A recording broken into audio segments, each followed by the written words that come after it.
Thank you so much for being here. Hello, hello. Welcome to Quackalope. I am your handsome host, your fabulous flamingo. I am West. This is Jamie from Boardgames. He is here today for me to berate and... sorry, I didn't mean that. For me to discuss calmly, that was the notation I was given, discuss calmly about something about Monster Hunter World Iceborne.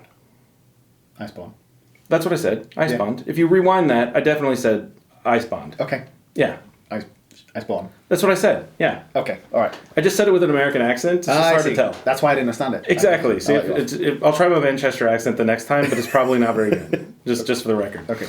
Okay. The whole point about this whole situation is everybody who knows Iceborne. Yes. Everybody knows Iceborne knows about the Clutch Claw. All right, and that's probably what we titled this video. Clutch Claw. Clutch Claw, Clutch Claw, Clutch Claw. Because there's this beautiful Clutch Claw stagger. They called it the Clagger. And there's this amazing... the part of the Clutch Claw that made it the most amazing thing possible during the Iceborne situation was that it allowed you to do lots of really unique and entertaining things. Yep. It allowed you to grapple across the arena and grab onto the monster and do all kinds of really cool attacks in and on top of the monster.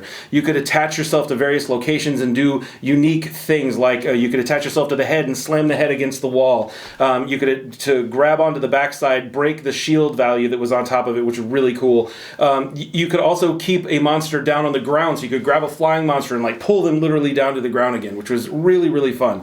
The problem with the Clutch Claw is that it was the most powerful attack that you could do. So when you just wanted to just do that kind of over and over and over again, but the monster also wouldn't stand still. And sometimes, if you were playing a character like myself, who had a very long animation attack, you would be on top of the monster with your Clutch Claw, and then you would do your awesome like build up, and then you would get kicked off the monster because it moved. And it would do damage to you, which really, really sucked. If you were one of those people who played fast animation characters who just did whoop, whoop, whoop, and really super fast things, you could do your Clutch Claw animation a lot faster, and you wouldn't accidentally get knocked off of the monster. The other issue with the Clutch Claw, and I know everybody's going to talk about it, is Clagger, okay? So it's the going back and the monster all of a sudden going, huh, and then it would jump back, and then it would stand there for about 3 seconds while it waited for you to use the Clutch Claw on it, because it was so hard to get a hold of it. And it also went back to the old Monster Hunter World, and people would start playing with the Clutch Claw in old Monster Hunter World and not the Iceborne side. And the Clutch Claw was the most powerful attack you could possibly do. And it was just going through that whole situation, and then you got back to Iceborne, and the Clutch Claw, you had to use it a different way.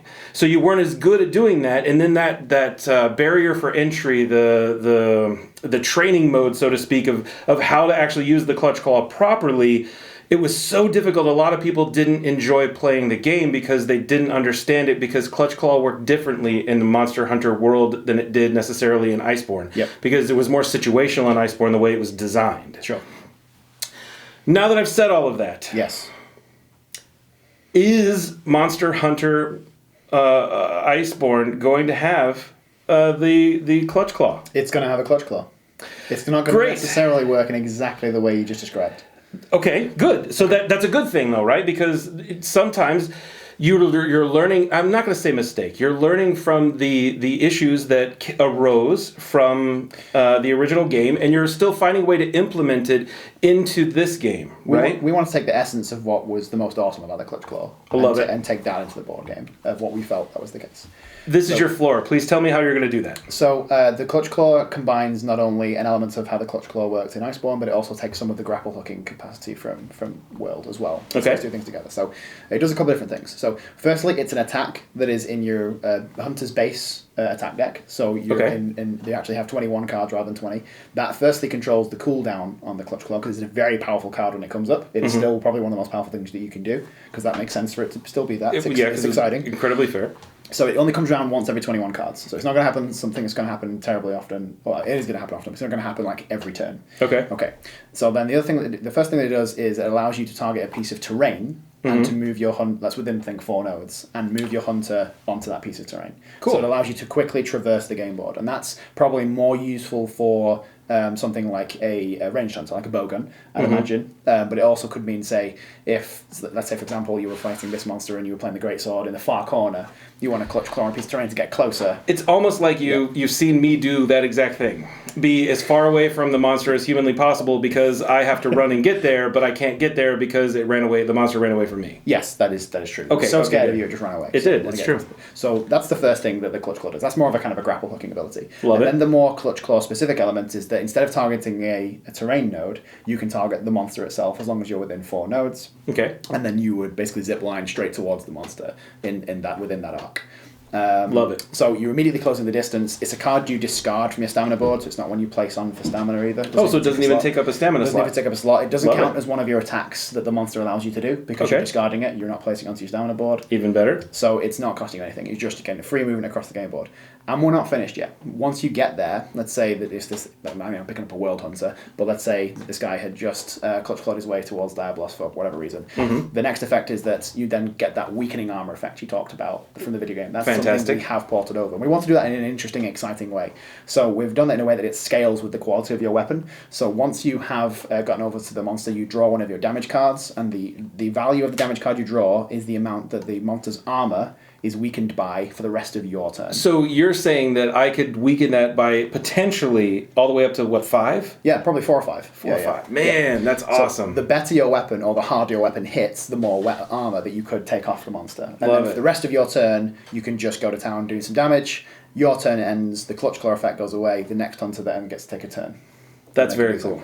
That's very cool. So now, you said it's every 21 cards. Yes. Is there going to be any way effectively for us to decrease that length of time? Yeah, absolutely. So one of the things that we're generally doing with Monster Hunter Iceborne is we're bringing some more general card gaming mechanics into the Hunter's decks to allow you to feel like you can make sort of intelligent plays. People like to do things that makes them feel smart. So I always try to play smart. Yeah, I'm a very smart player. I'm not. That's the top tip we missed out. Play smart. Play smart. Yeah, it's true. It's play smart. It's an easy thing. So you're going to have some cards in your decks that will allow you to do things like searching your deck for a particular card, searching your discard pile for a particular card, or returning a card to your hand once you've played it. So these kind of card mechanics could be used on the Clutch Claw to make it happen a bit more often. But again, that's down to your play style, the hunter you're playing with, how intelligently you can use those cards. So you're saying it's not even just like cycle through your deck faster, because you can already discard all the cards in your hand and get a new 5. You're saying that you can actually go through your discard pile, go through your unused pile, and potentially find that exact card that you're looking for. Hunter specific, but yes, there are going to be different ways of manipulating the card mechanics you've got at your disposal. Oh man, I love that. If you're looking for a particular card, I need my guard up card for some armor, I need my Clutch Claw card, or maybe I need my True Charge Slash. Go find it in your deck, and then you've got it. That's fantastic. Yeah, I love that. I love that. That's really good. And now, does everybody have access to the Clutch Claw? Yes, all 14 hunters have one Clutch Claw card in their base deck. Nice. And then because of the way that the reducing armor element works, as you get better weapons and get better damage cards, the quality of your Clutch Claw will naturally improve as your hunter gets better. Man, that's pretty great. Yeah, pleased with it. That's pretty great.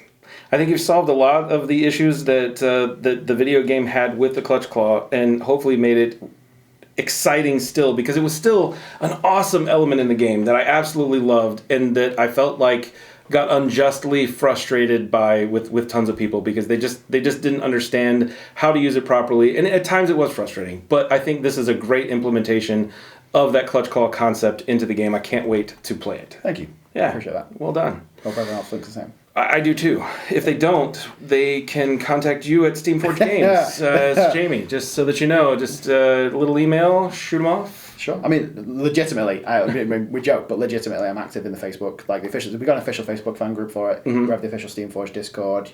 We also respond to questions on Board Game Geek. So, come talk to us. You want to talk about the Clutch Claw? Come talk to me about it. There you go. You heard it here first, folks. All right. Well, thank you for being here. Whatever the case, whatever you do, don't forget to do the important thing. Use your Clutch Claw responsibly. It's very important. Try not to use it on your children. It's very tempting with duct tape. Just maybe not the right idea. Don't do that.